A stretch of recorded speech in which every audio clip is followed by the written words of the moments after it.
Hi hello friends, welcome to crazy kitchen. Today recipe నేను మీకోసము రాగి సంగటి విత్ కోడి కూర చేసి చూపించబోతున్నానండి. చూస్తుంటేనే నోరు ఊరిపోతుంది కదా. ఎలా తయారు చేసుకోవాలో చూద్దాం. ముందుగా మనము చికెన్ని బాగా వాష్ చేసుకోవాలి. దాంట్లోకి 1 స్పూన్ సాల్ట్ వేసుకోండి, 1/2 స్పూన్ పసుపు వేసుకున్నానండి, 1 స్పూన్ అల్లం వెల్లుల్లి పేస్ట్ వేసి కొద్దిగా వాటర్ని వేయండి. ఇప్పుడు మొత్తాన్ని బాగా కుక్ చేసుకోండి. ఇప్పుడు ముందుగా మనము కడాయి పెట్టుకొని దాంట్లో ఆయిల్ వేసుకొని ఎర్రగడ్డలు వేసి బాగా వేయించుకోవాలండి. దాంట్లోకి అల్లం వెల్లుల్లి పేస్ట్ వేసి బాగా వేగనివ్వాలి, పచ్చివాసన పోయేంత వరకు. ఇప్పుడు తర్వాత మనము దీంట్లోకి టమోటా ముక్కల్ని వేసి బాగా వేయించాలండి. వీడియోలో చూపించే విధంగా చేయండి.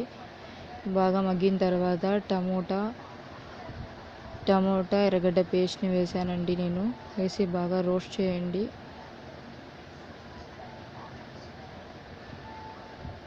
బాగా రోస్ట్ చేసిన తర్వాత కొబ్బరి మసాలాని వేసానండి. బాగా రోస్ట్ చేయండి, మిక్స్ చేసి బాగా. ఇప్పుడు దాంట్లోకి నేను 1 గ్లాస్ వాటర్ వేసానండి.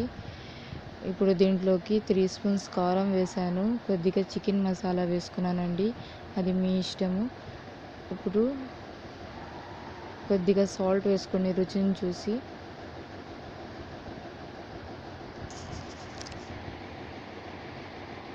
ఇప్పుడు బాగా మగ్గుతుంది కదా. ఇప్పుడు దానిలోకి కొత్తిమీర వేసి చూడండి ఎంత బాగుందో. చూస్తుంటేనే నోరు ఊరిపోతుంది కదండి. ఎవరికి ఇష్టం ఉండదండి చికెన్ కుర్మా విత్ రాగి సంగటి. పాతకాలంలో తినేవాళ్ళు, కానీ రాగి సంగటి కోసం అన్నాన్ని మెత్తగా ఉడకబెట్టుకోండి. దాంట్లోకి ఇప్పుడు మనం రాగి పిండి వేసి బాగా మిక్స్ చేసుకోండి, వీడియోలో చూపించే విధంగా. ఇప్పుడు బాగా మిక్స్ చేసుకున్న తర్వాత స్టవ్ మీద నుంచి కింద పెట్టి రాగి సంగటి కలపడానికి కర్ర ఉంటుందండి, దాంతో బాగా మిక్స్ చేయవచ్చు. నా దగ్గర లేదు, అందుకే నేను ముద్దకం యూజ్ చేస్తున్నానండి. అంతే అండి, రాగి సంగటి రెడీ అయిపోయింది. కోడి కూర.